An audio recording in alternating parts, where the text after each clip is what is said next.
recorded. You can always turn off your camera. And I want to welcome all of you. I hope that you've had a chance to be part of the conference for some other sessions. And we are very, very happy to have a global presence this year at the conference. That's something new for us because obviously we're virtual, so we are more accessible in a lot of ways. So we're very excited to have the TESOL affiliate Network Professional Council, something like that. They are people, Jim and George have done a lot of work bringing in people from all the affiliates, leaders, educators, and providing us that chance to connect with each other. So I'm going to turn it over to you all to walk us through, and I think then we'll have a little bit of a conversation, and I'll just watch the people coming in the room, and if you want to stay on mute until we get to that point in the conversation, and then I'm sure Jim and George will open it up. Thank you. Great. So, Laura, thank you so much for the for allowing us to be here, and thank you for mentioning all the connections that happen through the affiliates.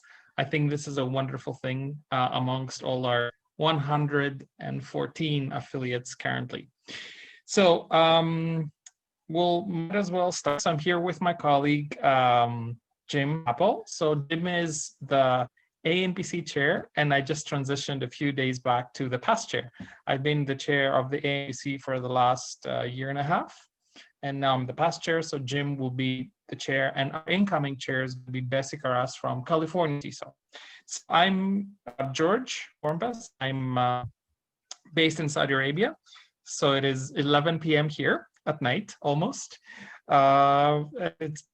It's been a rough day, but we're still here, still TESOL strong.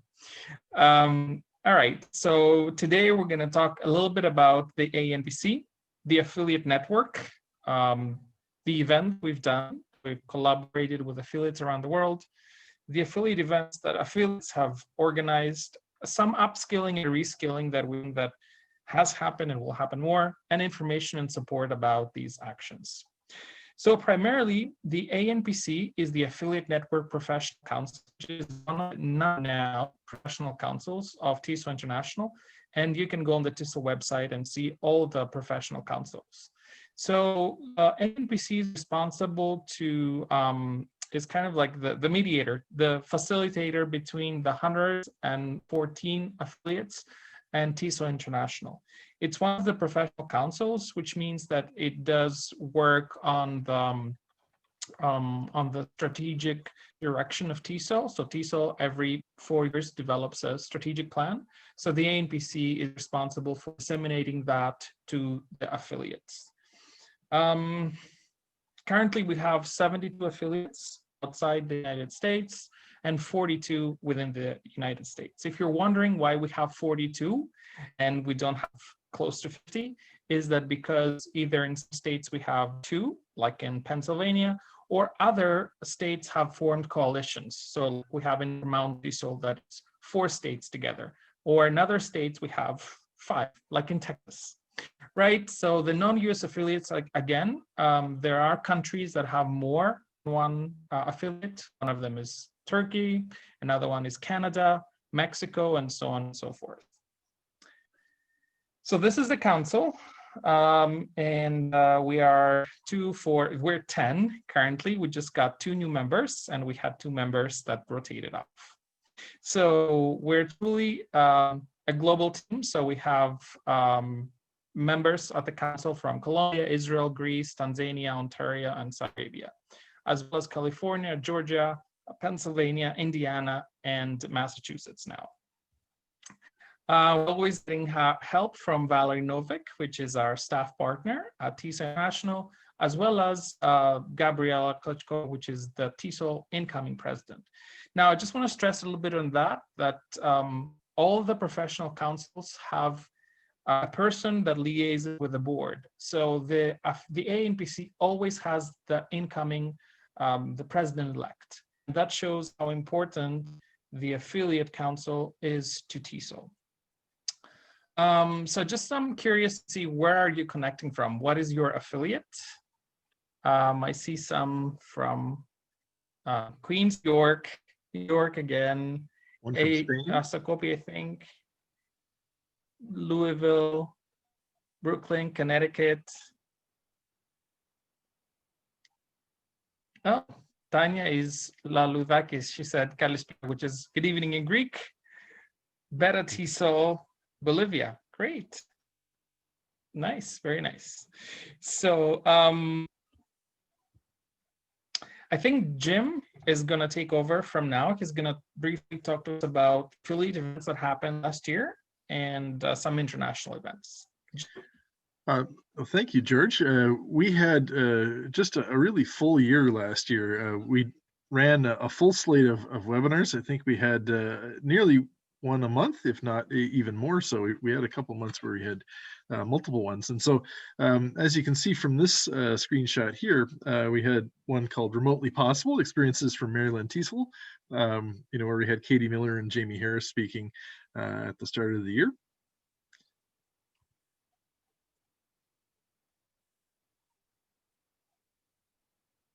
And we also ran an events affiliate forum, which had participation from several of the affiliates in the US and also, of course, outside of the US. There you can see California TESOL's newsletter.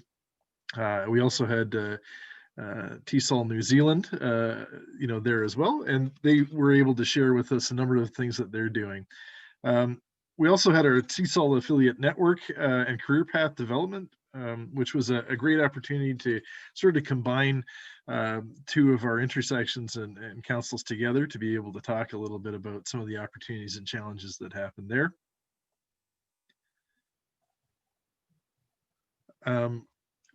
Again, we had really great turnout for Susan Gear from California TESOL, along with Wayne Malcolm from JALT, and Rana and Lisa from TESOL conferences and strategic events. And we also were lucky enough to be able to join this year the TESOL Virtual Advocacy and Policy Summit, where we were able to chat a little bit there and have a little bit of an impact as well. And here you can see some of the speakers at that event.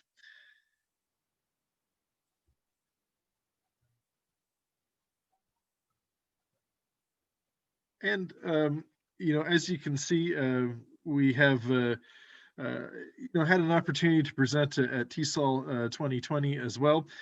George spoke on the AMPC's behalf, along with Rosa and Gabriella, which was nice to have a little representation at TESOL.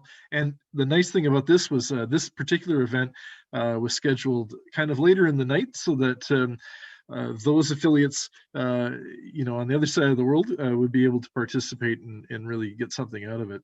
And you can see some of the discussion questions that were asked during that event here.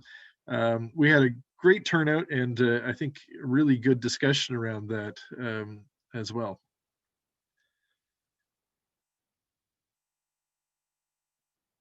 And then just a few events that are coming up. So I saw that someone was from Spain earlier. So TESOL Spain's got their 44th annual national convention coming out in March, which we're looking forward to. And the call has just closed on that. So hopefully maybe some of you have put a conference proposal in for that.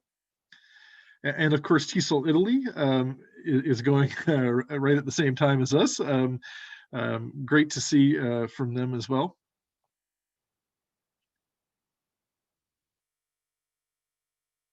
And then Arizona TESOL, they were looking at translanguaging, which I think is always an interesting topic to discuss.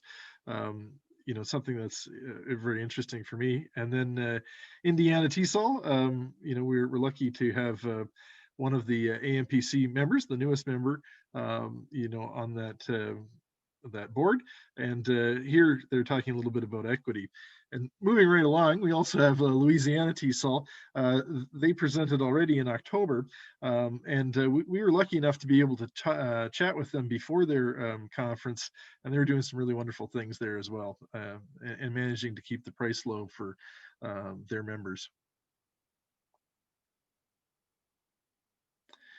And then we have some of the great work here with Min TESOL, and their event, which was also, of course, virtual and happened, well, is going to happen next week.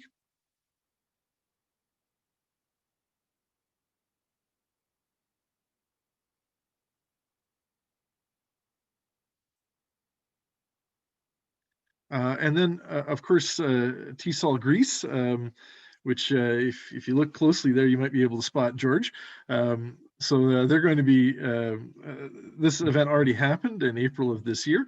And of course, the full slate of conferences you can see through TESOL's website, but it's nice to be able to highlight some of the wonderful presentations that have happened and conferences that are happening from a number of our affiliates. And of course, JELT is coming up very shortly here after this conference. And I think it's something that they always do a great job. So we're looking forward to that. Just to add, Jim, here, JELT used to be a weekend and now it's going to be 8 days. So it's a great expansion of events. So they have more than 450 presentations.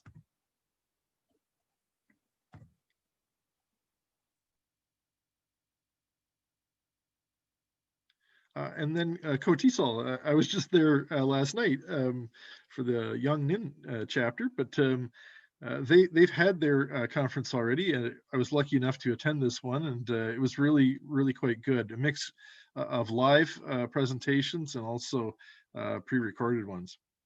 TESOL Kuwait is looking to do their conference in February of 21.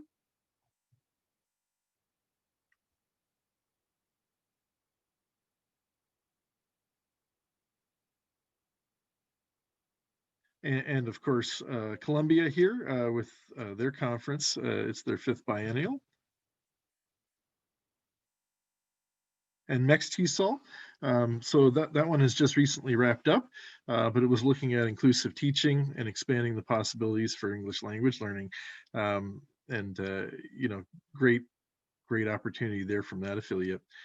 And then Euro TESOL, they had theirs in June.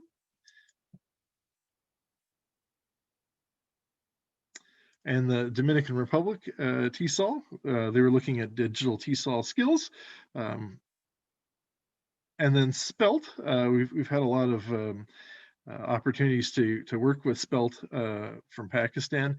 They had their 21st century, sort of look earlier this month, and lots of opportunities there. And then Sunshine State TESOL, that one happened, is happening at the same time here.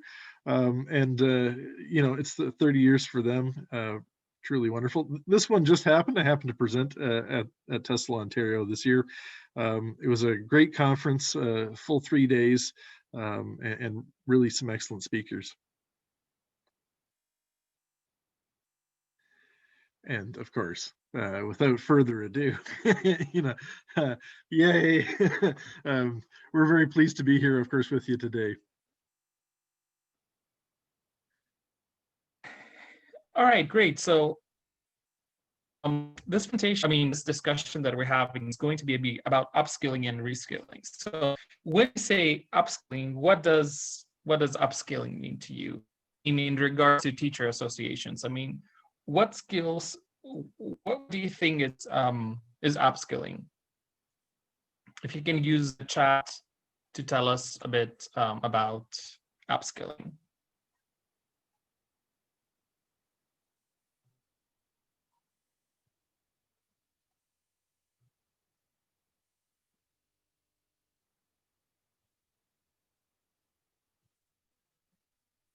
Is it about a new skill? Is it about an old skill?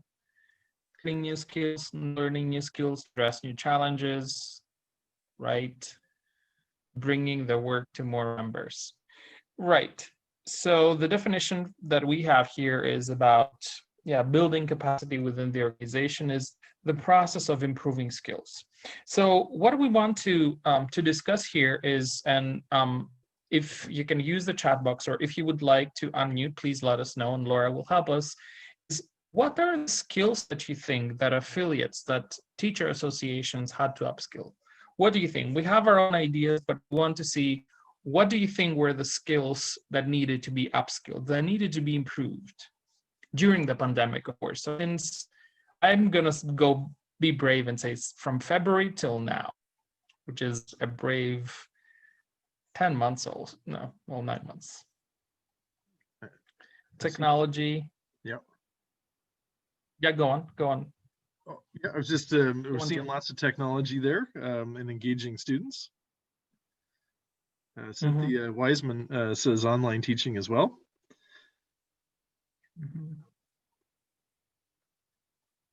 Connecting with parents. Remote relationships. Yeah, I think it's very, very interesting. Towards leadership. Yes, teaching, I think that's very, very useful. Lifelong learning. And certainly keeping students engaged, I think, is a skill unto itself. Coping with isolation, yes.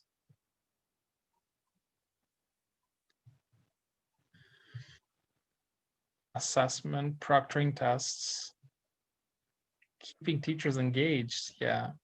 Collaboration.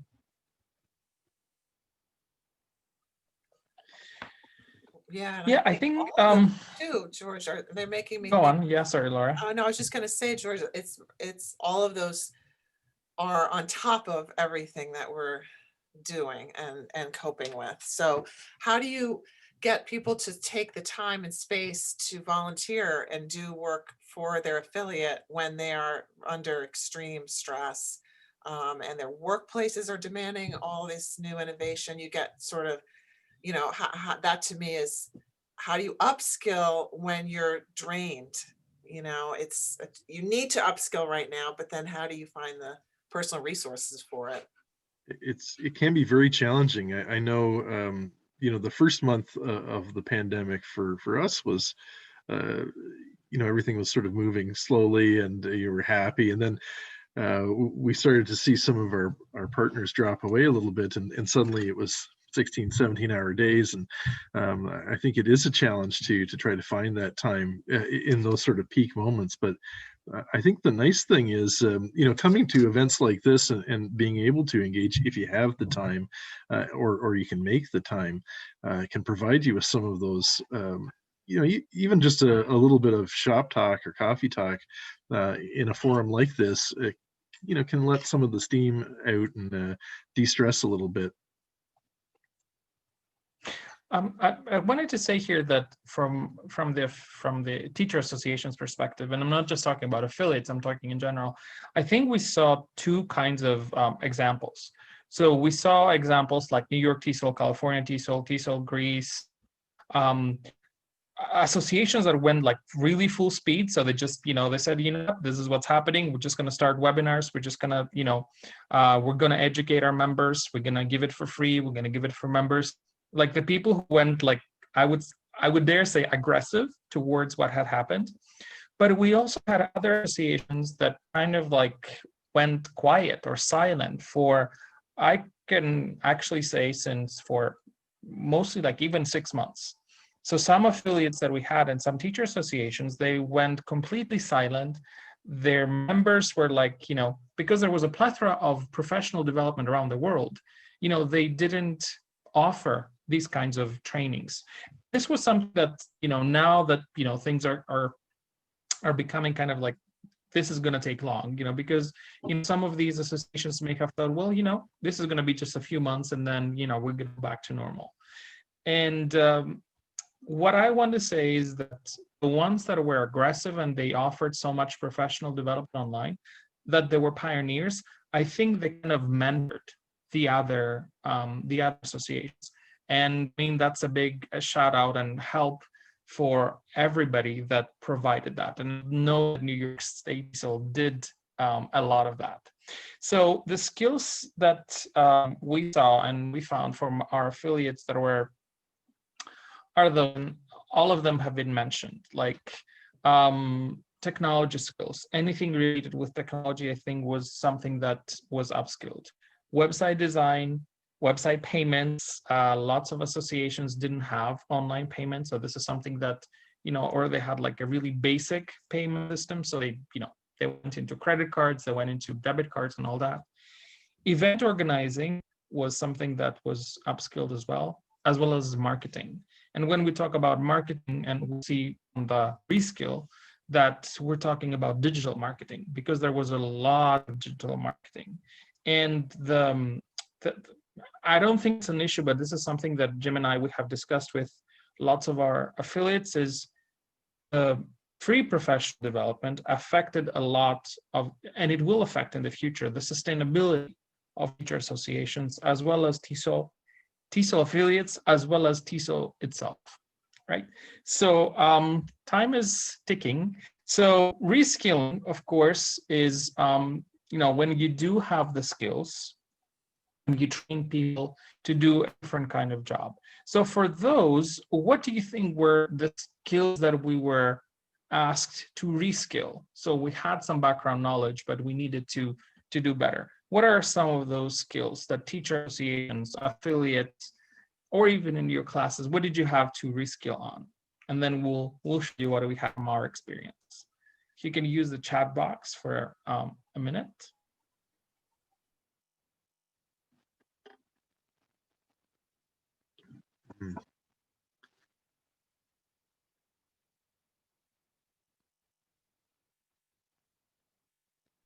Jim, you wanna tell us what that box is saying? Yeah, so we've had remote collaboration and looking at motivation, networking, trying to find online resources, group work through breakout sessions, professional development, finding ways to support members who have lost jobs. I think that's a key one, and I know that BC has done a great job of targeting different types of members, whether they're in private schools or in link programs. So that's great to see. Fostering student engagement, short presentations, managing interpersonal relationships remotely. That can be quite the challenge there for sure. Webinars, co-teaching skills. There's a question here from Gwen: what happens when we return to normal? And perhaps it's a new normal that we'll be returning to, where there's a bit of both. Engagement with online TESOL communities. I think that's we've seen that dramatically flourish in the last few months, so which is a really positive thing to come out of this. Finding a job and interviewing remotely. I find that's something really interesting for the people that I've seen that have been hired during this time that have never met their teammates, face to face. It seems to be a hard way of starting a new position. So definitely that one's a tricky situation. And looking for opportunities, global connections. Yeah, so I just want to go back a little bit to what Gwen said earlier, that what happens when we return to normal. And then there's another comment later on from Etienne. Yes. Sorry if I'm not saying your name right. That's So right. I think what we consider as new normal is going to be something that is kind of like a hybrid of what we used to think of normal and what is going to be normal. Yes. And we have been, kind of like, we have so many tools and so much knowledge. But for example, I think now, yeah, maybe we'll go back and have face-to-face professional development. But I think online professional development in teacher associations will stay. It's not something, because we've all seen the benefits. And, we've all seen the financial benefits. We've all seen, that you can have as this conference now. I'm in Saudi Arabia, Jim in Canada, there's somebody from Spain, there's somebody from, so many different places. When did you ever have a chance of, to be able to participate in these kinds of professional development events from your living room, from your bedroom, from your, from your home? I think it's going to be a hybrid kind of model, and we will be using all of these skills that we've learned, both that have been, we've upskilled or reskilled. And this is from what we've seen from our, our interactions with affiliates. So we've reskilled on online platforms because there were some affiliates in the past and some teacher associations that did use, they did webinars. So it's not that we've reinvented the wheel, but not, of course, as many as we do now. New social media. So there were lots of associations and affiliates that went into, maybe they had Facebook group that was kind of like dead. And then maybe now they have Instagram, they have Snapchat, they have all sorts of different things active. Like Nice TESOL, for example, their Facebook group is, I think, phenomenal. Online marketing, and even I saw from conferences, online ads on my Snapchat from, different kinds of affiliates. And then we go to the Zoom fatigue. That is something that I think we need to consider, and how much time we spend online. As well as, and somebody, I think Laura maybe talked about that before, or Jim, we also had to, when we do have those events, the professional development events face-to-face, we do have social events. So now we need to think different ways of doing social events, like having social times. When we did our events in July and Jim was organizing, remember, Jim, that you did one event, like, what was it, what is it called? Yeah, like coffee had time. kind of a happy half hour, I think is what it ended up being. Exactly, yeah. We had the charades. We brought Nile TESOL, a fantastic team from Egypt, and they did the charades with us. So, I mean, you have to be creative because you need to still keep that, I think, this kind of relationship we have, because it's not just PD. We don't just go to, to TESOL, to your convention about the professional development is there, but we also go to create new connections, to meet new people. And this is something that you still need to keep online. And this is just to be our normal, I think. And I urge you to be creative. And we've had some examples. We'll be more than happy to feature some of your examples yourself. That's something you used and it worked very well. We have a couple of minutes left and we'd love to hear from you. Yeah. Mm-hmm. Yeah, if you guys want to say, or you have something that you want to question. To unmute, you're welcome to unmute and say something. I just want to make sure I say before the time runs out. If Jennifer, if you're available to come on for a second, I saw you come in. One of the really exciting things about being part of TESOL as a broader organization is that we're not just a local New York TESOL. We have the strength and the knowledge base of all those 42 plus 72, whatever it was, all those affiliates around the world.